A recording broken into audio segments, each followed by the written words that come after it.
Okay, we're going to start here. My name is Terry Hatfield. Good afternoon. Beautiful day out there in St. Louis. I'm your program chair for the World Affairs Council of St. Louis. World Affairs Council works to connect those living in the greater St. Louis with the world. And we do that largely through programs just like this, just interesting programs on foreign policy, foreign visitors, et cetera. So we'll talk about a little bit more about the world affairs at the end of the program. Today's program is focused on China, and our guest speaker is an expert on China, Sarwar Kashmeri. Sarwar hosts a podcast on China called Polaris Live. His latest book is titled China's Grand Strategy, Weaving a New Silk Road to Global Primacy. And most recently, Sarwar wrote a paper called The Telegram, and there he outlined China policy options for President Biden and shared those with the administration and with congressional officials. Also, importantly, Sarwar is a graduate of our own St. Louis University and spent several years here that he enjoys most fondly. St. Louis University is a major supporter to the World Affairs Council, is a super asset to our community. Our agenda today will be for Sarwar to present us thoughts for 20 to 30 minutes, and then I will ask questions from you, actually. If you have a question, you type it in by clicking on the Q&A icon at the bottom of your Zoom screen and just type the question in. Okay, there's simply no relationship that is more important to us to get right than the one between the US and China. Yet we are at a point that Sarwar describes as daggers drawn. Sarwar's topic today is time to reset America's failing China strategy. Welcome back to St. Louis, Sarwar. Thank you. Well, Terry, thank you so very much. And I've got to thank the World Affairs Council of St. Louis, and I know there are some people from the Chicago Council. I just want to say that in the stream of making Americans aware of foreign policy, the World Affairs Councils are a star. I mean, what you folks do around the country is simply tremendous. And I just think that the World Affairs Councils are a real asset to the discourse on foreign policy. And so I'm thrilled to be here. So thank you, Terry, for inviting me, and also Lorna, Jonathan, Greta, who worked hard behind the scenes to make all of this come about. And thank you for saying that, Terry. And it is, in a sense, a little bit of a homecoming for me. I landed in St. Louis, flying all the way from India, finished school at St. Louis University, and worked there for some years, and have so many fond remembrances of St. Louis, you know, the warm hospitality of St. Louisans. I was actually there. This will give away my age, so maybe I shouldn't say it, but I was actually there when the 10 or 12 ton, I've forgotten, Keystone was put into the arch to complete it. And so I remember that. I fondly remember the St. Louis Symphony annual concerts. I hope they still do it at the foot of Art Hill in Forest Park. I remember friends taking me to what I still think is one of the best Italian restaurants I've ever been to. I hope it's still there, Dominic's on the Hill. So I thought at first, Terry, that the heck with this China business, let's just talk about St. Louis. But I know that's not possible. So let's get down to business. So my argument that I'd like to leave you with before we get to the discussions, all the participants who are here, is that the US policy on China is misfiring. And I believe it's misfiring because we haven't really done a good job of understanding where China is now. And so I've been focusing on China for the last 4 years. I took a group of students to Singapore to look at some of the work that China's doing. And what I'd like to do today is try to hopefully give you a better understanding of what China is all about, why America isn't just going to fade away into the sunset, and then open it up for discussions. But I have to tell you that I am concerned about one thing, and this is a new thought, so I'd love to get some of your reactions during the discussion time. You know, there's a lot of talk in Washington and elsewhere around the country about the lack of bipartisanship, right? I'm sure you've all heard that. That nothing gets done because there isn't any bipartisan consensus. Well, I'm wondering if 100% bipartisan consensus is really a good thing. Why? Because you go to Washington today and you find a total bipartisan consensus that China is an enemy. I mean, you talk to Republicans, you talk to Democrats, independents, whatever, China is an enemy.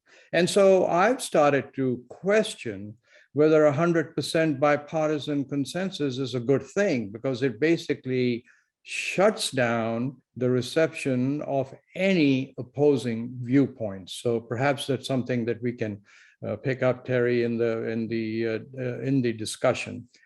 So what I thought I would do, just to start with something specific, is I've developed 6 questions that I would like to ask you. And it says, so what I would appreciate your doing is just think about each question as I ask it, and then see whether you think that is true or false. And simply count the number you think are false. And then after I finish the questions, I'll give you my answer, and then fill in the blanks amongst the questions. And that's the way I'd like to proceed, okay? So here's the first question. China has the largest economy in the world. China has the largest economy in the world, true or false?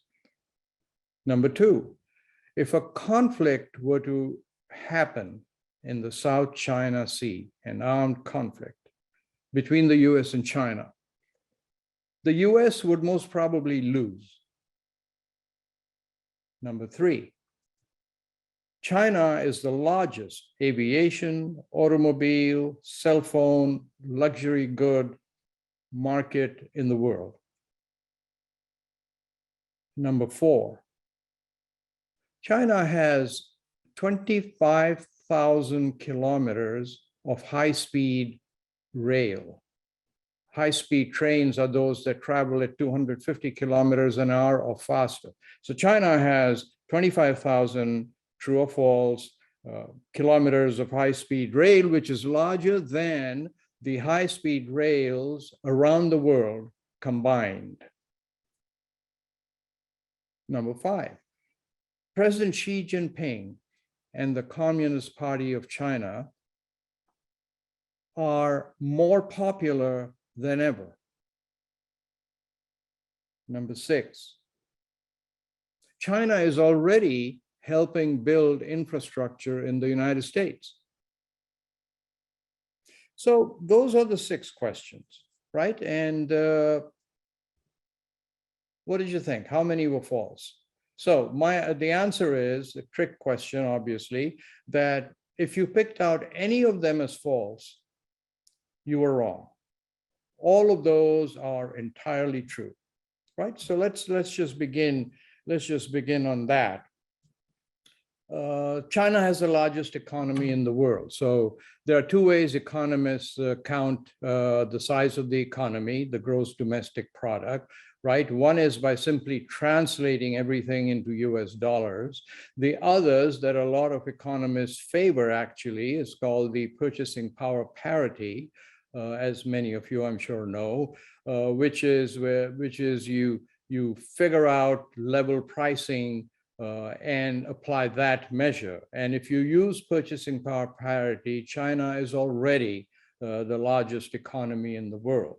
If you use the currency translation discipline, then it'll be another 3 to 4 years. And unless something dramatic changes, China will then, in both ways of counting, exceed America's GDP or economy. Now, that doesn't mean that China is rich, right? Because people don't spend GDP, they spend per capita GDP, meaning what is the gross domestic product of a country per person, per capita GDP. So in terms of per capita GDP, China's per capita GDP is about $10,000 US dollars. America's is 65,000 per US dollar. So in terms of per capita GDP, China is far less than America. But what's important to recognize is that 40 years ago, China's per capita GDP was $133. So over the last 40 years, China has dramatically improved its per capita GDP from $135 to 10,000 and change today. In fact, the last 40 years, if you look at the lower 50% of China's population, it has been the most successful 40 years. If you look at the American lower 50%, it has been a horrible 50 years. That part of the American population has remained steady in its income, or actually dropped a little bit. China's lower 50% has actually zoomed, right? Today, China manufactures, mints billionaires at 3 times the rate of the United States. Now, on the issue of conflict, right? China's defense budget is roughly a third of America's, but they've taken all of it and put it into their coastline to make it impregnable as far as they can to an invasion from outside. They've done such a good job that it is today virtually impossible, highly risky for those giant American aircraft carriers, which is how the US projects its force overseas, virtually impossible for them to come within 1,000 kilometers of China. So what China's done is developed naval, ground, air, space, computerized multi-warhead missiles with one thing in mind: to sink the American Navy. And they've done a darn good job of that. So fighting a war in the South China Sea is pretty much out of the question at this point, right? So you need to think about that. I'm going to leave you a book if you'd like to read it. It was written by Christian Brose, B-R-O-S-E, and he was the late Senator John McCain's chief national security defense advisor for 15 years or so.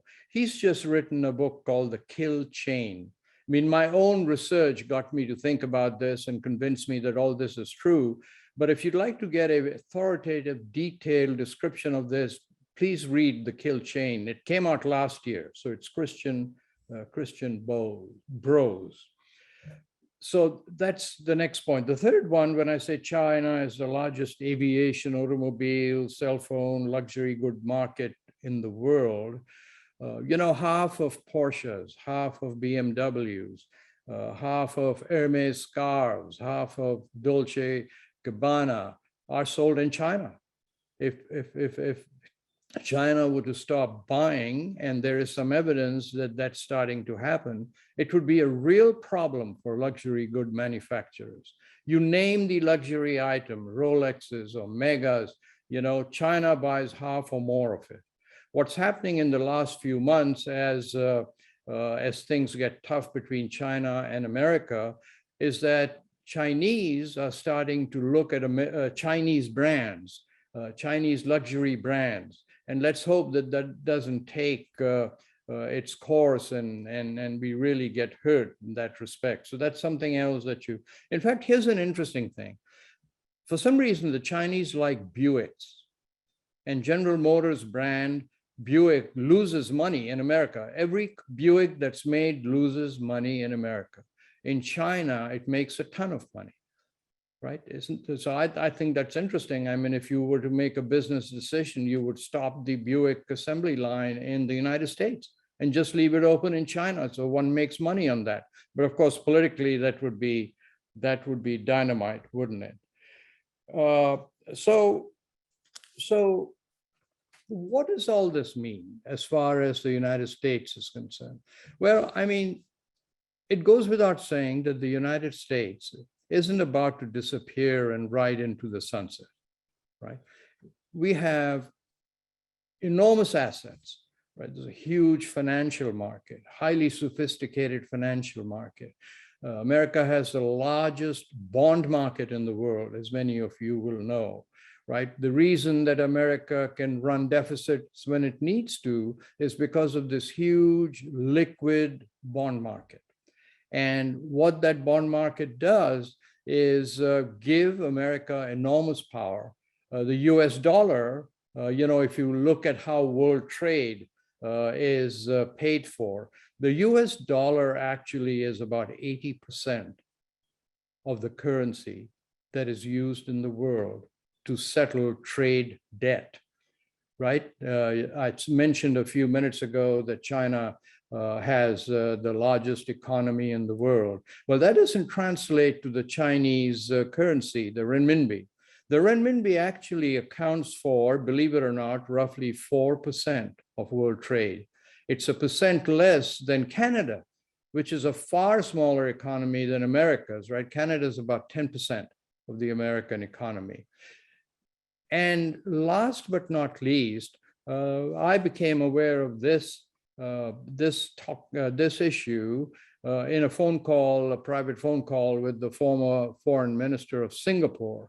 And he mentioned some of the things that I'm mentioning. And then he said, I don't understand why Americans are not more confident, because you have an asset which nobody in the world has. And he talked about the space landing. You remember some couple of months ago, the American spacecraft that landed on Mars. And then there was this drone, which was controlled by the NASA headquarters team in Texas. They made it fly for the first time. Something flew in the Martian atmosphere. It circled around, sent pictures, landed. And he said, do you remember the NASA control room? The project leader of this drone was from Myanmar. There were 2 Africans there. There were people from the Asian subcontinent.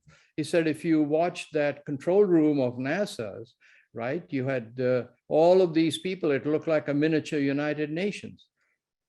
And then a few weeks later, the Chinese spacecraft also landed on Mars and did some of the same things. And this former foreign minister of Singapore said, did you notice a control room? Because if you did, you would see that they're all Chinese.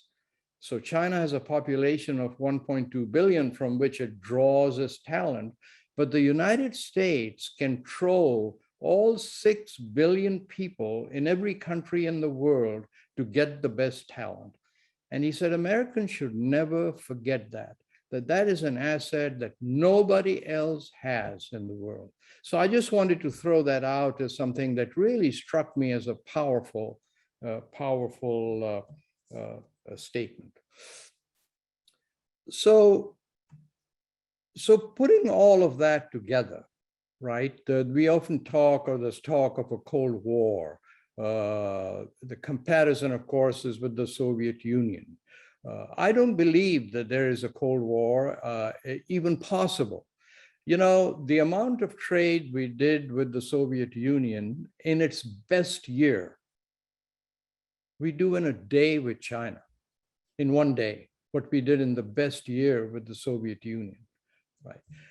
The containment policy that was followed against the Soviet Union, which basically said, a brilliant American diplomat came out with the containment policy, which took 30 years, but made the Soviet Union collapse without a shot being fired, right? And George Kennan, the diplomat, said, listen, you don't have to pick a war with the Soviet Union. They just don't have the money to compete with America. Just contain them. And their economy will make them collapse, which is exactly what happened. Well, that's not the same thing with China. For the first time in American history, we have a competitor that stands as tall as us, eyeball to eyeball, is rich or richer than the United States, is a leader in technology, a leader in infrastructure building, the leader in 5G, the leader in digital currencies. This isn't a country that can be contained. You know, I'll give you some numbers to just think about as before we get into the questions. And the U.S. Chamber of Commerce did a very large study earlier this year about what would happen if decoupling is really successful, right? You've heard that term, right? There's big politicians like to talk about, oh, we'll decouple with China, you know, and that'll teach them a lesson. Well, it's like blowing in the wind. The American Chamber of Commerce documented that the automobile industry, let's just take that one. If we were to decouple with China, the American economy would lose $38 to $50 billion a year. About 220,000 jobs would be lost. They talked about tariffs, and you all know about that better than most people, being in the Midwest. So they actually did a pretty large survey in Iowa, Illinois, and Minnesota, and 80% of the farmers said they had lost 20% of their income because of the tariffs. So the comparison between the Soviet Union and the United States and the policy we followed against the Soviet Union is really false, and we ought not to fall into that kind of a dream world. So what I'm trying to do here, what I've tried to do, and I've spent about a half hour talking now, and I'm going to open it up for questions. I just wanted to set the stage, lay out the stall, give you what I think is as true a picture as is possible. You can get much more details in this for the report I wrote for the Foreign Policy Association called the Telegram. If you go to my website, kashmeri.com, you'll be able to download it from there. There's no cost to it. The report has been widely circulated through the Biden National Security Team, to the relevant committees of the Senate and the House. It's not a big report, about 40 pages or so. And also included in this report is on my Polaris live program, in which I interview people from around the world. I interviewed 19 people from the EU, from China, Middle East, Hong Kong, Singapore. And the last question I asked them was, if you found yourself alone with President Biden in privacy, what would you tell him America should do to better the relationship with China? And the answers they gave are also written in this book. So I would urge you to go look at it. And what I will end on is some of the suggestions I made in that report. So one thing I said was that America, what I tried to do was think of very large projects. I know we have these tips with China, but what if we had some very large projects that only China and America together, because of their economic size, can work on jointly? And I suggested something that I call the Strategic Pandemic Command. During the Cold War with the Soviet Union, we had something called the Strategic Air Command. These were B-52 large long-range bombers, and there were always a fleet of them in the air. So in case of a surprise nuclear attack, if all lines of communications were wiped out, our missiles were destroyed, these B-52s could fly into the Soviet Union and destroy it in return, right? Kind of a crazy scenario, but it seems to have worked. We never did get into a war with the Soviet Union. And so I said, you know, how about a Strategic Pandemic Command? so China and the United States can work together to try and spot the pandemics and jointly take action. The next thing I said was climate change. And these two countries, again, have the resources to do that. And Mr. Biden, as you know, has already started that, and China and America have appointed climate czars, former Senator Kerry on our side. And then finally, I've said something which is proving to be very controversial, is that we should ask China to help us rebuild our infrastructure. Right. And I'm going to give you my reasons why on that shortly, and then we'll open it up for discussions. So President Biden, thankfully, has asked for money to start rebuilding the infrastructure. You know, infrastructure affects productivity, it affects the economy, it affects you, affects me. Mr. Biden has asked for $1.3 trillion over 10 years to rebuild American infrastructure. The American Society of Civil Engineers estimates that it will take $2 trillion a year over 10 years to come close to rebuilding American infrastructure. Huge difference between what the president has asked, and I'm not certain he's going to get it, and what is really required. So China has become the world expert in building infrastructure, and we'll talk about it more in the discussion. So why not use their expertise? Wall Street has raised enormous funds, infrastructure funds, but they haven't gone anywhere. So let's say, think of a way to use Chinese infrastructure technology, Wall Street, American money, American workers to rebuild our infrastructure. Let's get it done. And in the process, maybe we'll forward this relationship. So we can talk about this some more. And I'm going to end with a quotation. This is, and I have to read this, make sure I get it right.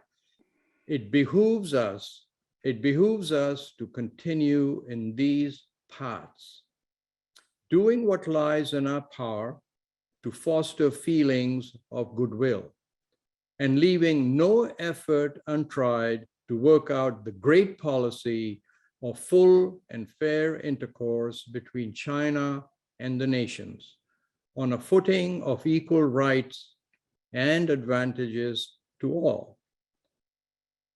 That was President Theodore Roosevelt in his State of the Union address in 1901. And with that, let me stop, and I'm happy to take your questions. So, Sarwar, thank you. Very interesting. I'm pretty sure that you get a lot of, I'll call them devil's advocate responses to your presentation. So, I hope so. I'm gonna start with one here. So, because if my buddy Dick Renz was doing this, he would say that there's a fundamental question, he would believe, about the positive role for China in the world. Most of what they do for their own self-interest. I mean, it appears that way. And if you consider what the COVID-19 cover-up, not only the COVID-19 cover-up, but also convincing their own populace, their own people, that the pandemic started in America. America started it. And if you ask the common Chinese guy on the street where it started, he said, well, it started in the United States. They're choking off of trade to Australia only because Australia recommended that we try to find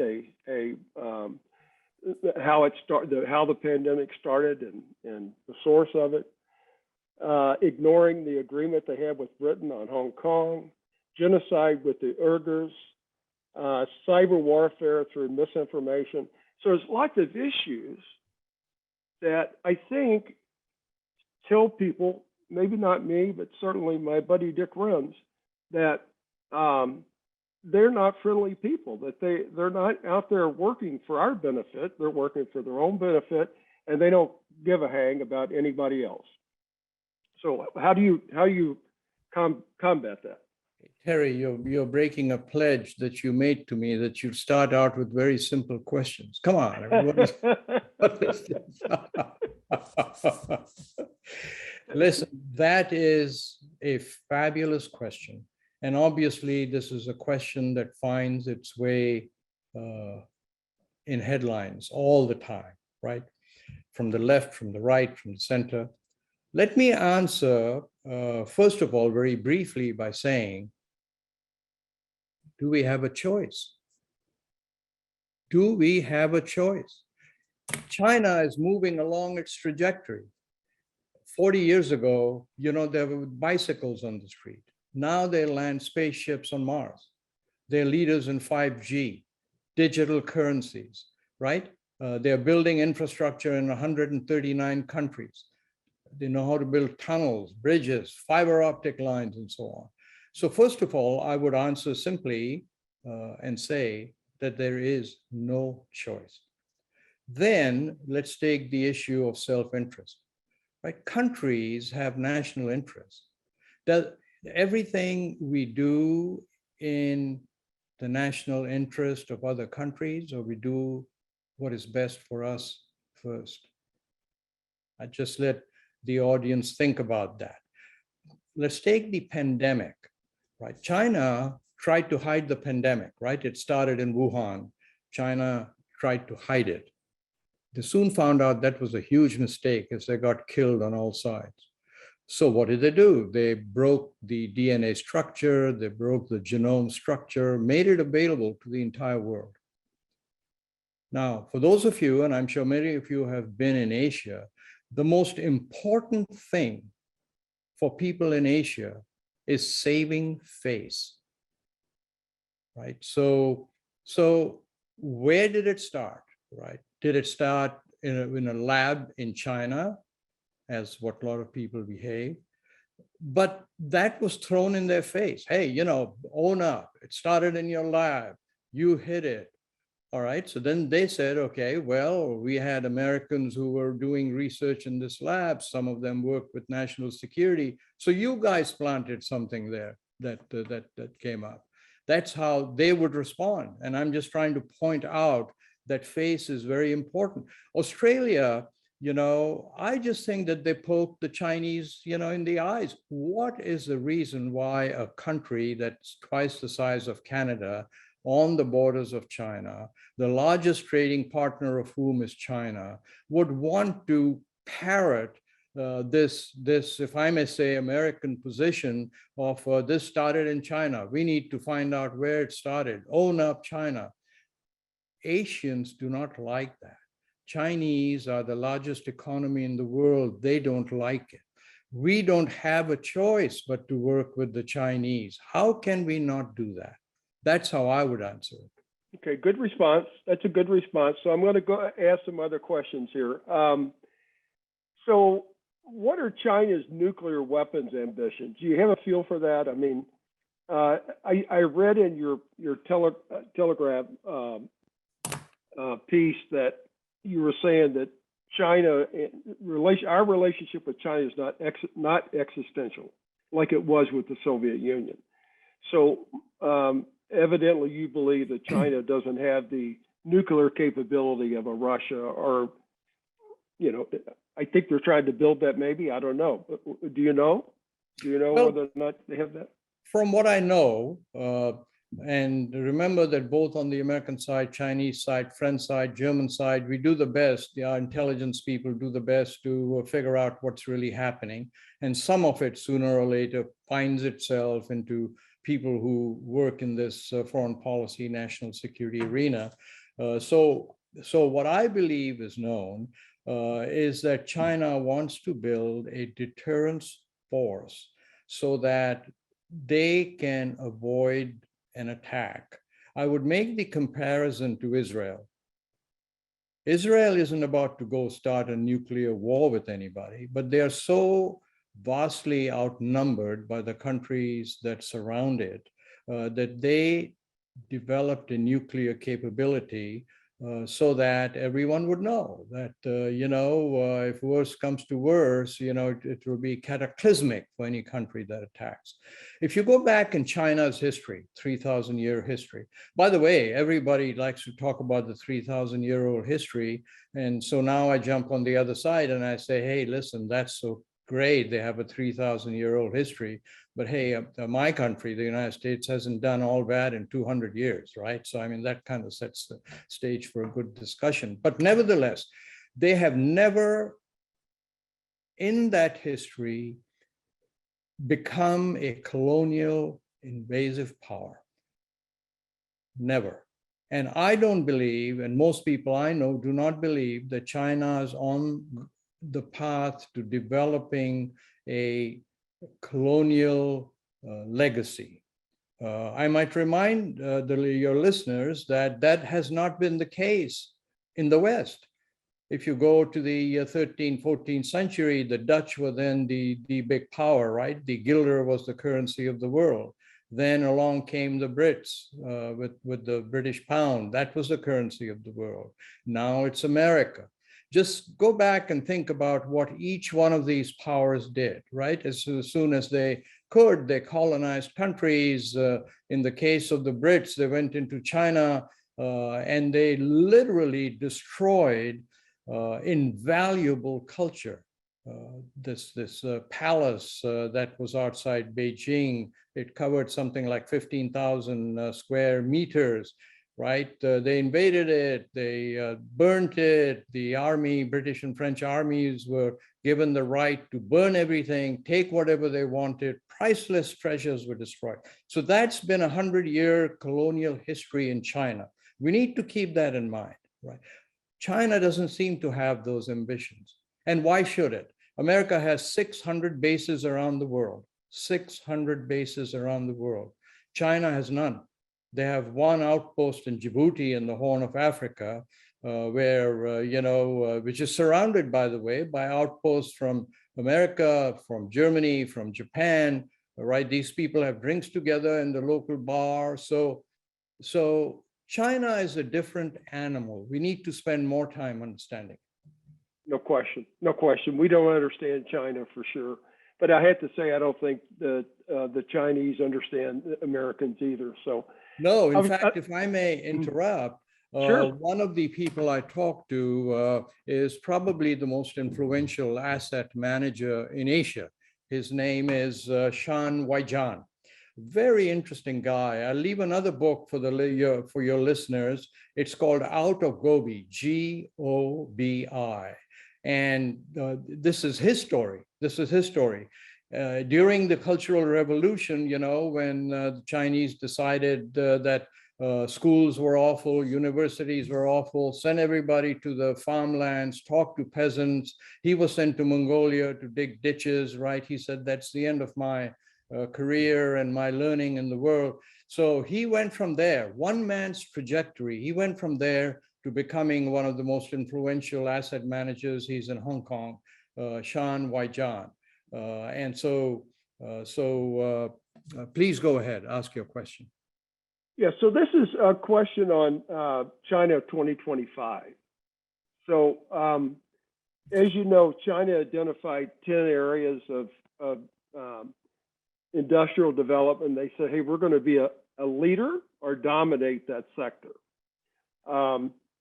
And these are critical industries. So like chip making, pharma, batteries, AI, which they're already, I think, probably a dominant in.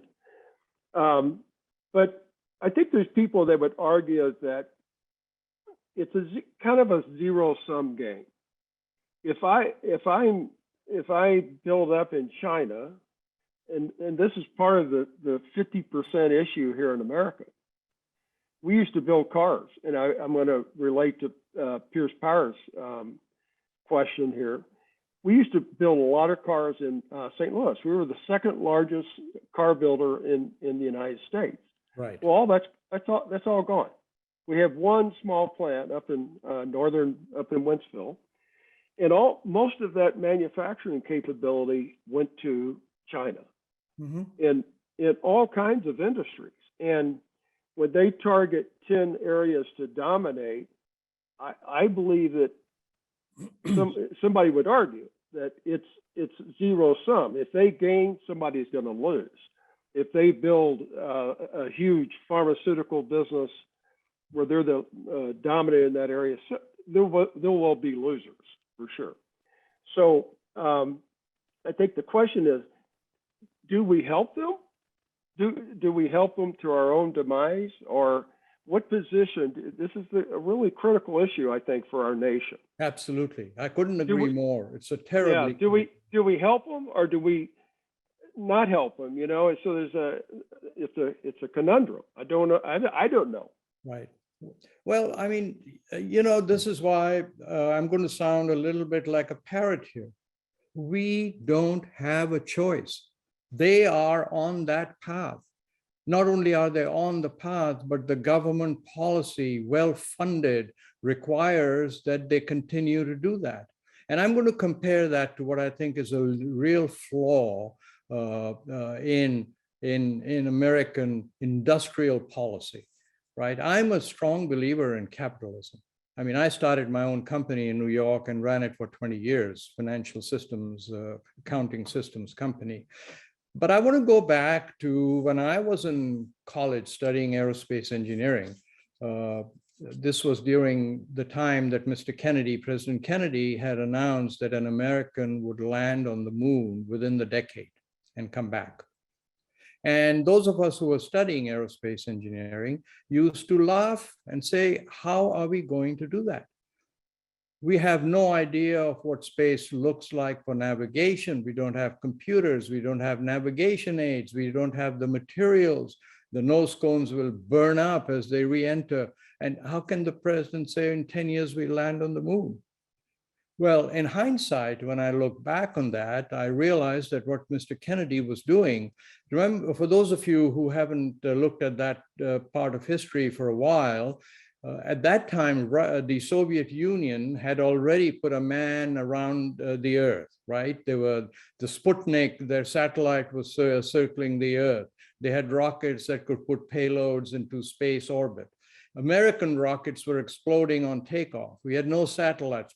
And so Mr. Kennedy, I realized later what he was doing was he knew the constructive, inventive capacity of Americans. And he was laying out a marker. He was laying out a target and saying, hey, Americans, you need to wake up. The Soviet Union is having our breakfast and lunch. Do you want them to have our dinner too? Well, guess what happened, right? There was this enormous burst of creativity that led America into leadership positions for 2 decades, right? The non-stick frying pan. I love this example that we all use now. Where did that come from? From the ablative material that was invented to prevent the nose cone of a re-entering spacecraft burning up. Miniaturization, the vacuum technology, all of that came out of it. So I believe the United States ought to have an industrial policy. You know, we used to spend about 20%, I've forgotten now, of our GDP on research, right? We spend about 5-7% right now. We ought to get back to spending a sizable amount of money to establish American leadership in the technologies that will drive the economy in the next few decades. We are not doing that. I don't believe that's really capitalism. And forget about capitalism for a moment. We're going to have our breakfast, lunch, and dinner eaten by the Chinese. Whether we help them or not, I'm convinced, I'm in the camp of those who are convinced that that's what China is going to do. So I don't believe in playing defense. I think the US is very good at offense. I think we ought to take charge of this. We ought to put in money. We ought to get American silicon chip making industrial technology going and beat the heck out of the Chinese. This crying stuff I don't like. I agree 100%. I think a lot of people would agree with that. So let me see here. Mohan has a question. Has the China model been thoroughly tested, given only 35 years have passed since Deng Xiaoping opened up China? What happens when So it's a demographic, and this is a problem for China, without a doubt.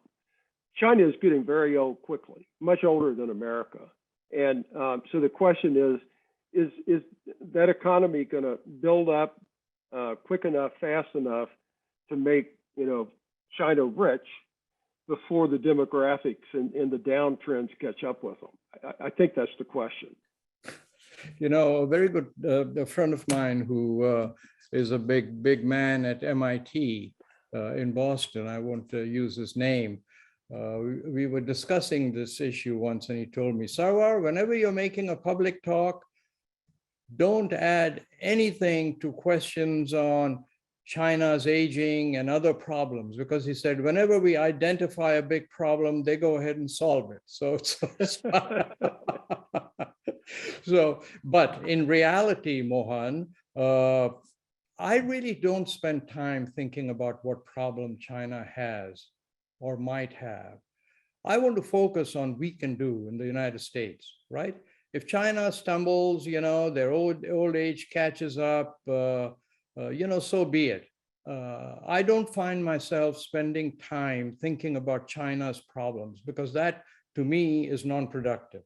I like to think about what the US can do to better the relations, and what the US can do to improve our productivity and our if you will, wealth, individual wealth. We haven't done so badly so far, as those numbers point out of the per capita GDP, but we need to keep that going, because now we're in real trouble.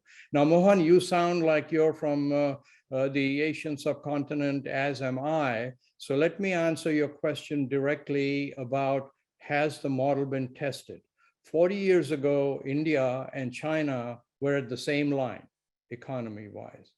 China's economy is now 32 times larger than India's. India's economy is still trying to find its footing, while China is skyrocketing to Mars. So I don't know how to answer your question, but I just thought I'd throw that out. And if you have a follow-up, please ask. So this is a question about, I think you're from India. Is that right, Sarwar? I am. So this is maybe a question about that certainly connects the Indian dot, I guess, is that China and Russia are doing more and more joint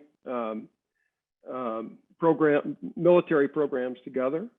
And I think the question that Michael is asking is whether or not that takes on a much more aggressive military and an invasive military role for China and Russia combined. Thanks, Michael. That's one of the leading questions that is being asked in various discourses and foreign policy, national security journals, and so on. My own feeling is that this is the old story of my enemy's enemy is my friend. Right? China and Russia used to be very close together, then they broke up after the Soviet Union, opened up. Now they're back together again. Because I think in both cases, they are threatened by the West, and they're pooling their resources. Is it a dangerous situation? It could be. For example, Ukraine. That could be a flashpoint for China. They've just held the largest ever exercise in the desert north of China, Russia and China. I believe 50,000 people were involved in that exercise. So yes, it's something that we need to be very concerned about. We need to think about it, and we need to set our foreign policy, keeping that channeled with that in mind. But again, it simply goes back to what I propose, which is we need to find ways to work together. We can't just be saying, we're not going to work with you unless you become a democracy. Well, they're not going to be a democracy. That was a huge mistake. I'm in the camp of the people that believe, when China was let into the World Trade Organization, that let them get rich and they'll become like us. Why would a 5,000-year-old civilization, why would we even think that they will become like a 200-year-old civilization? The Chinese people have always liked a strong central government, because from their history, they know that whenever the center has weakened, they've been invaded, right? I'm not saying whether that's right or wrong. I'm just saying that's a given from historians that I've talked to. So we ought to accept that, and we ought to move on. I agree, and I think a lot of people agree with that. I have a big question here. So one of the recommendations that you're making relative to working together on climate change, and this is one of the biggest negatives for the United States and other countries in working on climate change, is that there's always somebody that says, "Oh, wait a minute, what about China? And what about India?" Those guys, yeah, you know, we're going to be sitting here developing very expensive forms of energy while those guys continue to pollute. And in fact, there's a big argument for that, right? There's Right. 200 coal-fired energy plants in the world being built right now. 184 of those are in China. And China's averaging about 150 new coal plants a year. So everybody, you know, while they're talking climate control and reducing emissions, in fact, they're adding to emissions, and they're growing their overall emissions. So that's a concern that I think that, is it reality that we can get the Chinese to really work on climate change? Again, it's a terribly important, relevant, and actually a very fair question. So when you talk to people from India, from China, they will tell you that, gee, you know, here you guys are, after you've polluted the atmosphere and gotten your economy to where it is today, now telling us to stop using all the tools at our disposal to become as rich as you guys. So where do you get off doing that, right? This is an argument that they always throw that. And Terry, you are absolutely right about this particular question, that America, India, and China are the big emitters, right? The other argument that people make on the United States side is, yes, we emit a lot of pollutants, carbon dioxides, and so on. But that could also be because we are the largest industrial economy. And a byproduct of being the largest industrial economy at this point in time is all this pollution that we see. In the case of China, President Xi Jinping, as you know, has committed to a very aggressive target of containing pollutants in the atmosphere. I might also point out that and they don't do this out of goodwill or, you know, their big heart, that China spends more on environmental standards and environmental developments than the rest of the world put together, right? They do this because, you know, you walk in Beijing and chances are you might get sulfur in your nose. So China is starting to realize this. I mean, for those of you who've been there during the January, February timeframe, you know, it's like a fog in some of these larger because of all the stuff that comes out in the air. But nevertheless, they've committed to meeting the Kyoto standards. They've agreed to exceed them. I can't speak about India because that's a different situation. But I mean, Prime Minister Modi wants to also do that, but I'm very skeptical about what's going to happen in India. But for China, I think there's a real possibility. Where I think we've bogged down now. Mr. Kerry was in China, as you know, just a few days ago, but China has started to say, listen, Mr. America, you've boxed us in. You don't want to talk about anything else that is of importance to us. This is of importance to us, but we'd like to expand the dialogue, expand the optic. So if you want to continue to work with us, let's expand the optic. But I do believe that they will focus on controlling pollutants in the atmosphere. I don't know how to get to the coal question because their energy is not as developed as the United States and Europe. They still rely very heavily on coal, right? And I don't know what they can do about that. Maybe we should sell them more natural gas. I'm not sure. So wouldn't that be nice? Yeah, that would be nice. That'd be nice. So there's a couple questions on infrastructure. One is Linda says there's Chinese infrastructure construction build to flood-proof floodplains. So I guess it gets to, is there infrastructure good enough to help us from reducing the amount of floods and earthquake issues that we have in this country? Maybe tornado-proof structures. I don't know. I don't know if you know that. So I actually don't have the answer to that, accepting that that we need to find out, which is why I've suggested, Linda, that we use Chinese expertise to help us develop our infrastructure. Now, I need to expand on this, if I may, Terry, a little bit, just to give Sure. people knowledge that I didn't have until I did the research for my book that you mentioned, China's Grand Strategy. So first of all, Boston had has a very large commuter railroad, but it was getting out of date, breaking down and so on. So some years ago, they sent out a request for bids. And all of the big people around the world who make rail cars replied. Kawasaki, Hyundai, Bombardier in Canada, and so on. And there's a company called CRRC for China rail car manufacturing. I forget the exact name of it. CRRC came in and not only underbid everybody, and I get this firsthand from the cabinet official in Massachusetts who did this project for the governor. So he told me, we looked at everybody's bid.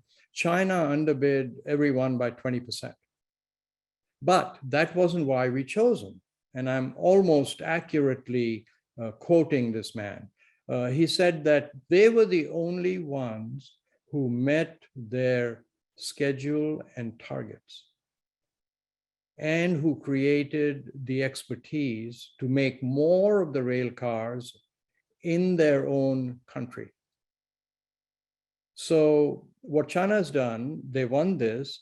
Half of the commuter trains in Boston now are made by this Chinese company. There used to be a decrepit, rusted rail car factory in Springfield, Massachusetts, which was shuttered. So part of the deal was that China said, we'll come in, we'll send you these things packaged, and you can put them together in this factory, which we will help rebuild for you. So today there are 200 people that work in that factory because of this project. Not only that, but Massachusetts now is going to be exporting these rail cars through this factory using Chinese technology to Atlanta, to Chicago, and to Los Angeles, right? A real success story.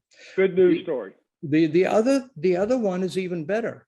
I want to remind our viewers that much of world trade is sent abroad in containers, right? Containers, and the container ships today, Terry, can carry 20 to 22,000 containers on a boat. Think about that, 22,000 containers in a boat. 6 or 8 people drive this boat. You know, they lock on to a satellite and they navigate from Shenzhen or wherever, and they come into Norfolk, Virginia, or Los Angeles. Well, Norfolk, Virginia started to find out that they didn't have the capability to offload these giant container ships. So they looked around and found that the only place that they were made is China. So their larger customers said, hey, Norfolk, Virginia, if you don't do something about these gantry cranes, they cost, by the way, around $40 million each. We're going to go find another port. We'll go to Montreal or we'll go to some other port So Norfolk stood to lose all of this business. So they ordered 4 of these cranes. And in this report, which you can download, I have a picture of a barge with these 4 giant cranes sailing into Norfolk Harbor. How this barge came from China, Terry, is beyond me, but it did. So this was during Mr. Trump's time, and you remember that he really wanted to headlock the Chinese, right? So he called up Norfolk guy, and he said, hey, "What are you guys doing? This isn't my policy. I'm going to put tariffs on these cranes." Well, he very soon found out that it was either Norfolk not getting these container ships or no tariffs. So he wisely, I think very wisely said, okay, just in this instance, we let this purchase go through. So here we have 4 cranes. Now, what could be more critical than handling goods coming in from another country with cranes, right? So these 4 cranes are now operating in Norfolk, Virginia. I later found out that Long Beach, California also has these giant Chinese cranes. So it's not that China is not working with American infrastructure. It's just that it's not well publicized. And these are the same companies that work in the so-called Belt and Road Initiative, which is a masterful initiative that China started. So why not say, hey, listen, we have lots of money, and you have lots of workers who are as good or better than any Chinese worker. So, but China, we need your technology. So can we somehow meet and talk about using it? That's where I'm coming from, Terry. Sure. Whether it's possible, I don't know. But when I wrote this report for the FPA, they said, you don't worry about the politics. You throw out the ideas you believe we should be looking at. So that's what I did. And I'd love to hear some comments on these 2 examples from your viewers. I think that's a great view. I think that Catherine Lucas, her question was really what you just talked about. She said, do you think Americans, after 30 years of hegemony, are capable of admitting we need any of China's help and expertise? I think that sometimes is part of the issue, isn't it? I mean, just admitting that anyone besides America needs to build a rail car or needs to build a port. So, what is her name, Terry? Her name, I think, is Catherine. I saw. So Catherine. May I talk a few more minutes about with Catherine? So, Catherine, to put the shoe on the other foot, right? When we invest in America for our retirement or whatever, we buy index funds, we go to money managers, right? They handle the money for us because we have all of these ways in which we can channel money to make more money. China doesn't have that, right? China has roughly $13 trillion in savings that is sitting in banks. Think about that, what banks are paying today, right? Would you put all your money in banks? So China has now opened up its wealth management industry because they don't have the expertise. And there isn't a single international bank that has wealth management expertise that is not gunning for this market of 13 trillion US dollars available to companies to manage wealth.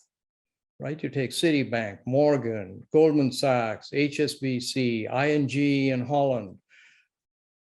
They don't have this expertise. They're coming to us. And Wall Street types and other people around the world, with those skills are lining up to get into China because China's now opened up the wealth management market and said, you can hold a majority share. Yep. So why can't we think about that? And by the way, as much as we are trying to prevent other people from doing stuff with China, nobody's stopping Wall Street. It's impossible to stop this gusher of financial companies that is moving into China. Sorry, I wanted to pass that on to Catherine. It's true. I just saw BlackRock, of course, is heavily investing in Indeed. China, and but I also saw that Soros was criticizing him for doing so. A lot of tension out there, a lot of tension in this whole area. So I'm gonna there's more questions. I'm sorry, but I want to finish with one. I think I have to get in. It's not Afghanistan, it's Taiwan. Ah, okay. And by the way, my deadline is 6:15. So if you want to go a little longer, I'm okay with it. Okay.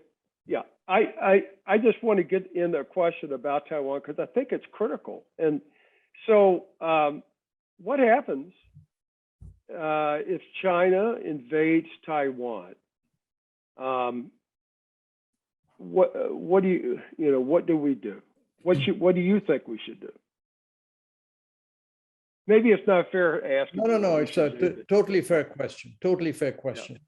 And I don't duck these questions because what I give you is my opinion, right? And hopefully that at least lets people think about this.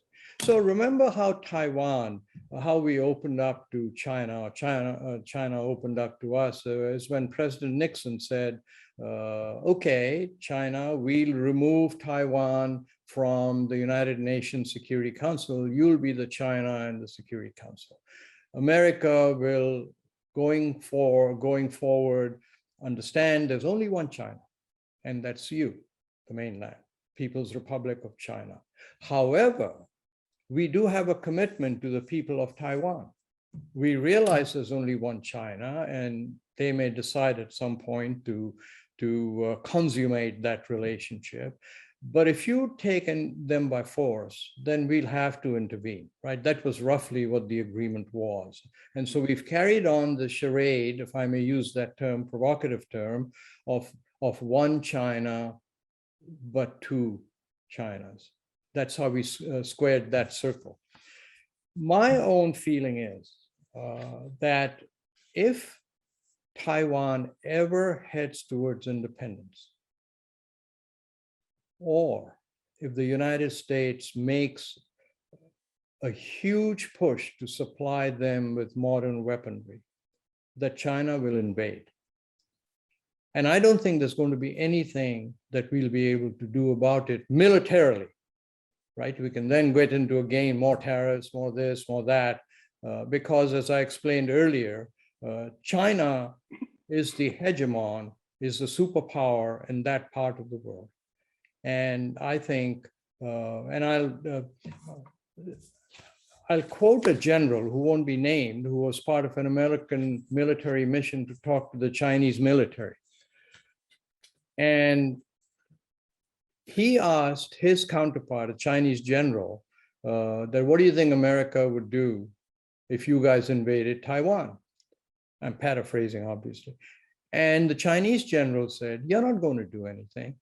What American president would want to exchange Taiwan with San Francisco?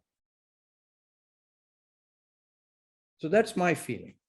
I think things will go along. You know, we've been doing very well, fudging the issue. We can keep supplying Taiwan some weaponry, you know, and so on. But the moment get that out of hand and China feels threatened, they'll invade. And they're a few, not even 150 miles from there. All right. That's my feeling. So I hope we don't have to address that issue down the road. I think it's such a disastrous thing to think about. I hope that everybody knows that, and we manage our way through it. So my buddy Dick Renz did put a note on here. He says, hey, by the way, your question was right on for Dick Renz. When I asked earlier. So I know him well. I know him well. But he says, hey, our DNA is not to roll over. What does the speaker suggest? What does Sarwar suggest we do besides dialogue? As I mentioned earlier, we need to dialogue, right? We need to do it because they're going to keep on doing what they're doing, and at some point they will exceed where we are. So we need to get ahead of that. How do we get ahead of that? And I'm repeating myself here. We need a new 21st century industrial policy in America.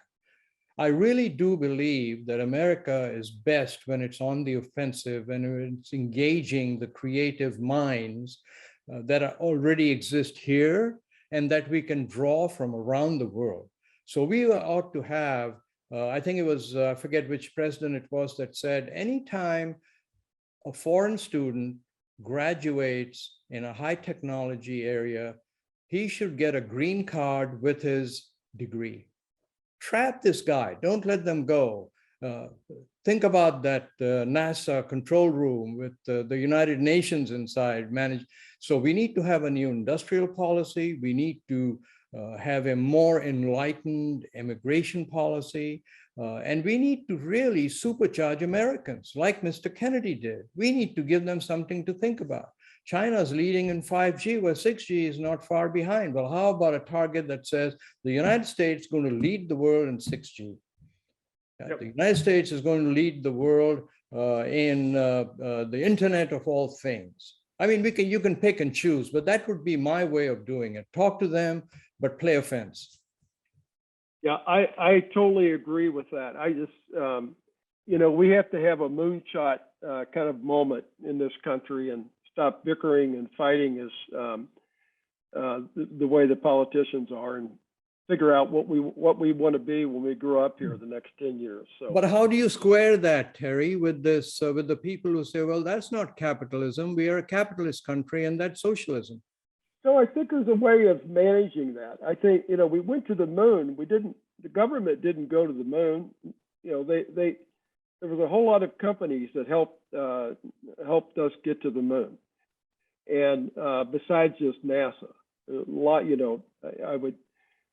I point to DuPont and companies yes. that, invented a lot of new things to help us get to the moon. And, yes. I think that that's a process that can be managed and it not be socialism. So Sarwar, I want to thank you so much. You're a fabulous speaker, a good guy. I wish this program was in St. Louis so you could be here. It's a beautiful day, and we'd go out and I'd buy you a beer or something, the Budweiser. Well, that Anheuser-Busch and that beautiful garden, I forget where in St. Charles, where you can sit, have a drink, and that would be absolutely wonderful. I hope sometime we can do that. And I'll tell your viewers something I've never really mentioned, but I thought it would be fun to mention for whatever it's worth, that from kindergarten to my master's degree, I've been under the umbrella of Jesuit training. Can you believe that?